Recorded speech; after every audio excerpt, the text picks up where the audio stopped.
Avant de commencer cette vidéo, je te rappelle que tu as tous les liens dans la bio à ta disposition, avec Medium, Twitter, Patreon, Noster et le canal Telegram. Avant de commencer la vidéo, je tiens encore une fois à te rappeler que si tu ne rejoins pas le canal Telegram, tu n'obtiens pas toute la valeur que je peux apporter via la blockchain. Et dans ce canal, encore une fois, je partage beaucoup d'infos très importantes sur le marché. Je suis beaucoup plus rapide qu'avec YouTube, parce que faire une vidéo YouTube c'est plus long, tout ça. N'hésite pas à rejoindre le canal si tu as Telegram. Salut à toi, c'est Guillaume de la blockchain et aujourd'hui, dans cette vidéo, j'aimerais aborder le sujet des actions du marché boursier, donc du S&P 500, du Nasdaq, tout ça. Parce que, selon moi, c'est assez surcoté, surtout par rapport à Bitcoin. Et je dirais pas que je vais tirer à balles réelles, mais je vais pas y aller avec des pincettes.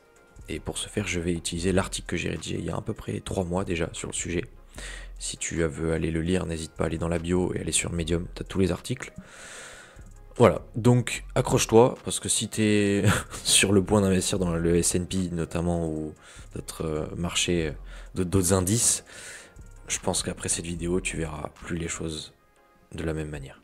Et je tiens à préciser, là, dans cette vidéo, je vais traiter 5-6 points, les 5-6 premiers points de l'article, et je ferai les 5-6 derniers points dans la prochaine vidéo, parce que sinon ça ferait un peu trop long. Donc, le S&P, le marché boursier, quand on dit marché boursier, tout de suite, on sait à peu près à quoi on fait référence. Donc c'est assez grand public, c'est assez réputé, même si la plupart des gens d'ailleurs ne sont pas exposés, hein, mais quand on dit voilà, la bourse, voilà. La bourse, tout de suite, ah ok. Mais le truc, c'est que c'est pas aussi sexy, comme je l'ai dit, qu'on pourrait penser, on peut le croire. Et le reste, cela reste probablement, je dis, moins néfaste que l'investissement quand même dans la pierre.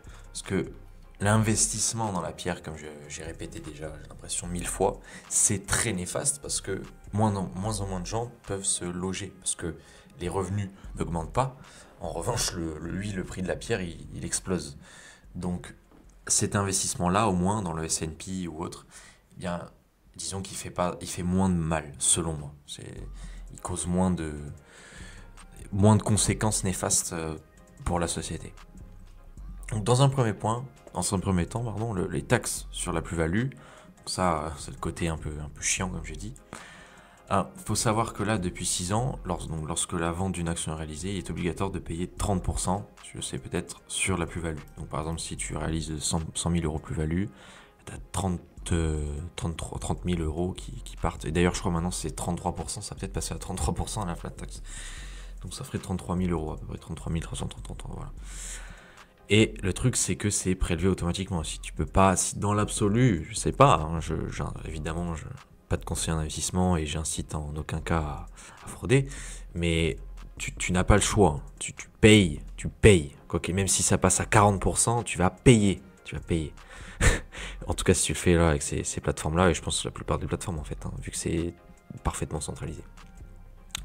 À côté, on a Bitcoin qui est insensible à ce mécanisme. En tout cas, pour le moment, sur les plateformes, on peut très bien acheter du Bitcoin, par exemple, sur Binance, et puis l'envoyer sur un portefeuille self-custody. Et voilà, et ça s'arrête là. Même si on a réalisé une plus-value, après, on peut le dépenser autrement. Alors, à ce moment-là, ça reste traçable. Il y a des adresses publiques. On peut toujours savoir où c'est allé, mais au moins, il y a quand même un minimum de liberté. Et donc cette flat tax, comme je disais, est applicable directement sur les particuliers à partir du moment où c'est sur la plateforme d'échange, quoi. De plus, les paiements en BTC sont pair à pair par nature, ce qui signifie qu'il n'y a pas d'intermédiaire dans la transaction.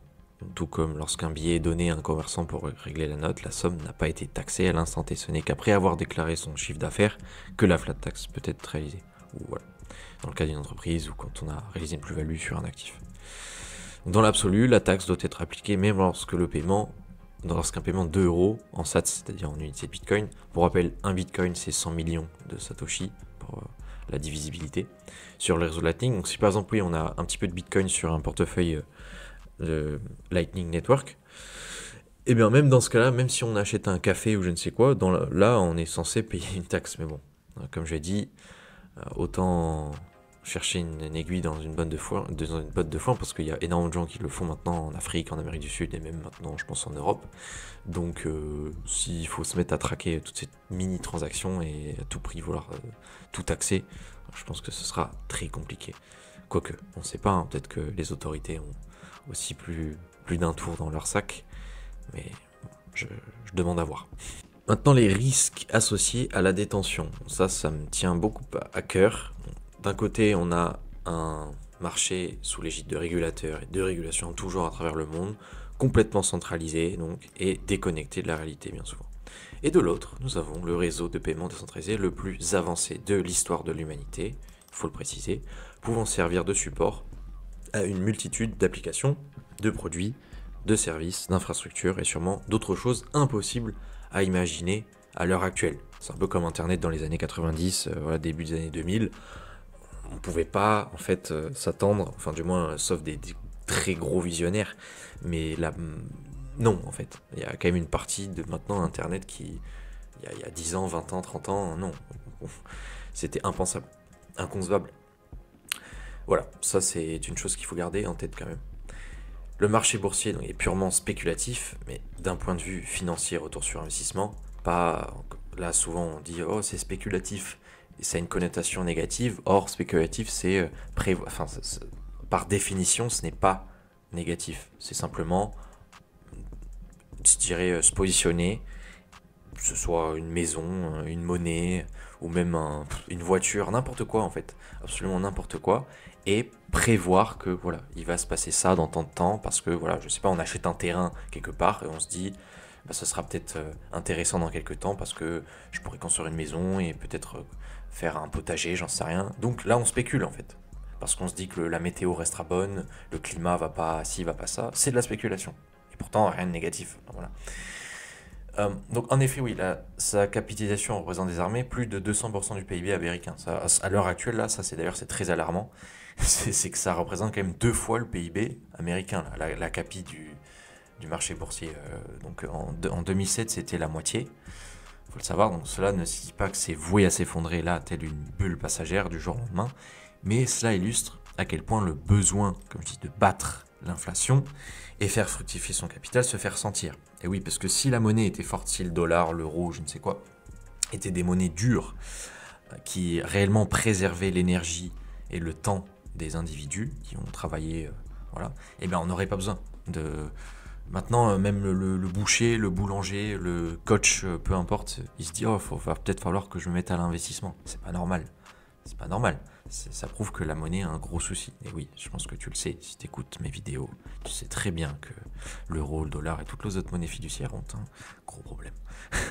Donc quoi qu'il en soit, la performance de la part d'entreprise donc, dépend de la santé de l'entreprise et d'autres facteurs plus larges, comme les taux directeurs de la Fed par exemple, ou bien la liquidité sur les marchés. C'est ainsi, c'est ainsi et ça le restera très, très probablement. En outre, si l'entreprise fait faillite, l'investissement est totalement dilapidé. Donc oui, à partir du moment où on achète, ça peut être MicroStrategy par exemple, très réputé en ce moment dans le milieu de la crypto et de Bitcoin. Je sais pas, si un jour il pète un boulon, il fait n'importe quoi, bah c'est fini en fait. Si la personne elle a fait all-in ou même a mis 10-20% de son capital dedans, eh ben c'est terminé. Pourquoi ? Parce que ça repose encore une fois sur une entreprise et donc derrière il y a des humains et l'humain est faillible. Entre les mathématiques Bitcoin et les humains, personnellement, voilà, j'y réfléchis même pas 2 fois, c'est directement les mathématiques, la physique, Bitcoin. Dans l'absolu, Bitcoin ne dépend pas aussi de la régulation, c'est la régulation limite qui dépend de Bitcoin, parce qu'on l'a vu avec la Chine, en Europe, enfin partout, Bitcoin est inarrêtable. Bitcoin, кто может запретить? Никто. Il ne dépend pas des institutions, il ne dépend pas des États-nations, il dépend uniquement de la puissance de calcul, surtout qui lui est accordée pour sécuriser le réseau, ainsi que la diffusion des transactions. Et oui, si demain l'énergie est illimitée, on a fabriqué un mini-soleil qui est à disposition voilà, de tout le monde, dans ce cas-là, Bitcoin, voilà, ce ne sera plus quelque chose d'intéressant, parce qu'à l'heure actuelle, Bitcoin repose sur l'énergie. C'est bien le but, c'est de préserver l'énergie aussi qui a été dépensée. Mais si voilà, demain il y a une source d'énergie infinie, mais c'est pas le cas à l'heure actuelle et je pense que si c'est le cas, ça ne sera pas avant très longtemps. Et voici donc un graphique qui représente bien la chose. Donc là, on a le taux de... Ça c'est les transactions par jour. Donc les transactions par jour, là on est en On est en 2012, on voit qu'il n'y a quasiment rien. Et puis là, maintenant c'est quasiment 1 million de transactions par jour. Et le taux de hachage, donc ça c'était en 2024, et là je crois qu'on a encore tapé un all-time high, un plus haut, je crois qu'on là on est à 800, 900 quoi, enfin c'est démentiel. Il y a pas à s'inquiéter en fait, tant que le hash rate monte, on peut te dire oui, avec les ordinateurs quantiques, voilà. Non, tu vas pouvoir en construire des ordinateurs quantiques là mon gars, parce que il y en a de la puissance de calcul à mobiliser là. D'autre part, la bourse ne rivalise pas avec l'inflation sur le long terme. En plus d'être intrinsèquement très risqué, du fait que ça repose sur l'humain, ce marché n'est pas en mesure de préserver le patrimoine d'un individu ou d'une famille sur le long terme. Que ce soit le Nasdaq, donc un indice qui inclut plus de 3000 actions cotées, ou le S&P 500, composé des 500 plus grandes entreprises avec beaucoup plus de diversification sectorielle, nous retrouvons donc ce problème. Et Lyn Alden, ma chère Lyn Alden, met en exergue ce fait en utilisant le dénominateur dollar US. Donc on peut voir ici que Bitcoin est en tête en ce qui concerne donc j'allais dire le sniffage, enfin quand la liquidité augmente, donc là en l'occurrence c'est le M2, lorsque cette masse monétaire augmente, cet indicateur, et bien Bitcoin lui va très vite suivre. Et là c'est sur une période de 12 mois, alors que le S&P, bon on est pas mal, on est quand même à 81%, mais c'est pas encore Bitcoin quoi. Et on voit que l'or c'est 68, voilà, et d'autres actifs sont très loin quoi. Donc merci Lyn, merci de mettre en lumière cet aspect.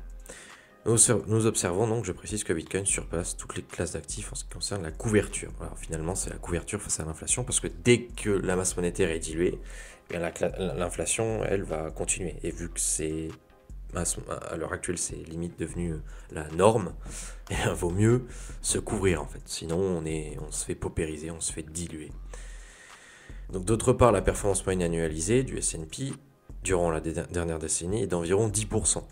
Voilà. Mais la dilution massive de la monnaie, le dollar dans le cas présent la monnaie la plus utilisée comme réserve de valeur à travers le monde, a fait grimper l'inflation à quasiment 10% en 2022 notamment. Donc au final, c'est à peine si on peut keep up, comme on dit en anglais, avec l'inflation, la perte de pouvoir d'achat. En 1957, une action du S&P s'échangeait entre 500 et 600 $, à présent entre 5000 et 6000 $. Là, on n'est pas plus très loin des 6000. Cependant, le pouvoir d'achat d'un dollar a diminué de 93% depuis. Donc c'est plus vraiment un dollar, ce qu'on a maintenant, c'est une fraction toute petite. Il faut donc 13 $ et plus pour avoir le même pouvoir d'achat qu'un seul dollar à l'époque. Donc en fait, si en 1957 tu avais $1, voilà, pour avoir le même pouvoir d'achat maintenant, il faut plus de 13 $. C'est n'importe quoi. Donc ne serait-ce que 2 à 3% d'évaluation annuelle fait très mal sur le long terme. Parce que oui, leur objectif, soi-disant, c'est oui, il faut garder l'inflation à 2%. Je crois que la BCE, c'est pareil avec Christine. Mais en fait, c'est déjà dévastateur. Hein. Sur le court terme, sur un an, oui, 2%, pas grand-chose. Mais sur le long terme, 2%, 2%, puis 2% sur 2%, puis sur 2%, c'est pas possible. Je souligne aussi un autre aspect problématique pour les particuliers souhaitant augmenter leur capital sans Bitcoin. Donc, Raoul Pal explique dans cette vidéo, j'ai mis le lien si tu veux aller voir, que 1,5% d'augmentation de salaire correspond à environ 10% d'augmentation des actifs véhicules d'investissement classiques. Ceci donc signifie que chaque année, le particulier peut de moins en moins acheter d'actifs.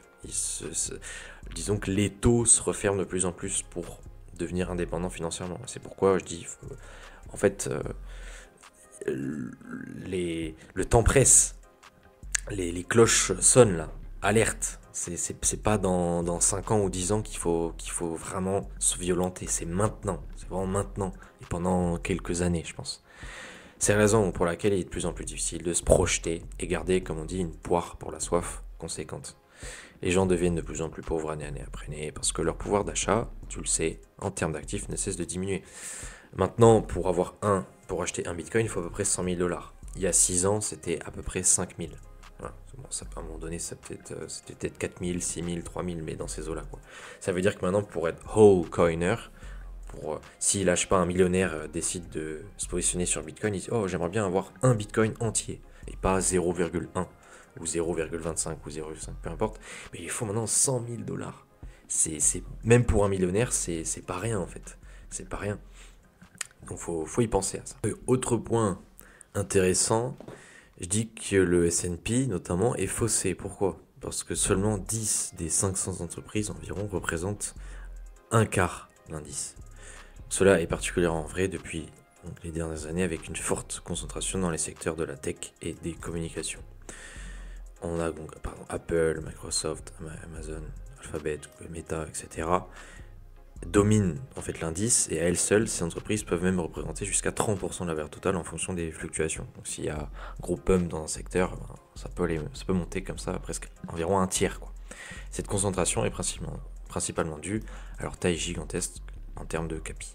Donc la performance de l'indice S&P, donc fortement influencée par les mouvements de ces quelques grandes entreprises, et lorsque ces géants de la tech vont bien, l'indice a tendance à monter et inversement. De plus, l'émission de parts d'entreprise est toujours possible en fonction de différents facteurs comme le capital associé ou les décisions des actionnaires.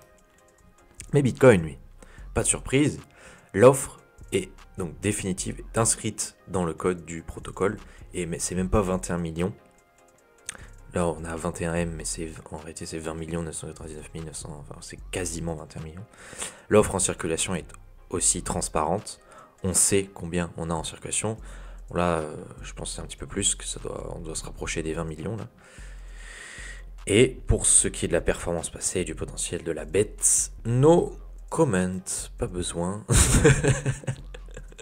c'est beau tous ces zéros. Voilà. En ce qui concerne les horaires d'ouverture et la liquidité, donc, il y a des contraintes majeures. Acheter ou vendre du BTC est possible 7 jours sur 7, 24 jours sur 24, soit 100% du temps. En revanche, c'est loin d'être le cas pour les marchés traditionnels. Là, on a donc plein de contraintes, parce que, encore une fois, ça repose sur des humains, ça repose pas sur un protocole décentralisé, et voilà, qui tourne, peu importe qu'il pleuve, qu'il neige, qu'il fasse canicule. Ah oui, là j'ai fait une petite erreur. Le manque de liquidité est également problématique dans certains cas. Cela signifie que les acheteurs ou les vendeurs potentiels sont rares ou inactifs. Les causes du problème en bourse sont multiples, donc les entreprises de petite taille ou les entreprises émergentes peuvent avoir une liquidité limitée, car il est difficile pour les investisseurs de trouver des acheteurs ou des vendeurs pour ces titres. Voilà, et il y a d'autres problèmes, et cela n'existe pas avec Bitcoin, son marché est liquide au plus haut point. Et maintenant, pour qu'un seul acteur, même Michael Saylor, pour qu'ils ne peuvent plus vraiment faire bouger le marché à lui seul, ou alors ça va être, encore une fois, négligeable, quoi. Ça veut dire on commence à atteindre un niveau de maturité intéressant, même pour les plus gros acteurs qui vont lâcher des dizaines de millions, des centaines de millions, voire des milliards, quoi, d'un seul coup. Si tu es encore là, je te remercie. J'espère que cette vidéo t'a apporté de la valeur. Et c'est pas fini, la seconde partie arrive bientôt. Je ferai aussi une mise à jour sur le marché, je vais faire un article, une mise à jour donc sur qu'est-ce qui se passe sur le marché, est-ce que tel ou tel scénario est encore sur la table, ou voilà. Donc n'hésite pas à mettre un j'aime s'il te plaît si tu apprécies, ça me permet de toucher plus de personnes, et le but c'est aussi d'avoir plus de visibilité, de t'abonner pour ne pas rater les prochaines, et surtout si tu n'es pas d'accord avec moi, dis-le. Ne mets pas juste un je n'aime pas, si mets un je n'aime pas si tu veux, mais mets un commentaire, dis-moi pourquoi, et on échange, on discute, un dialogue, voilà, je reste ouvert, Sur ce, je te souhaite une excellente journée, une excellente soirée, de très bonnes fêtes aussi, un joyeux Noël si tu le fêtes, je te dis à très vite, c'était Guillaume de la Good Chain.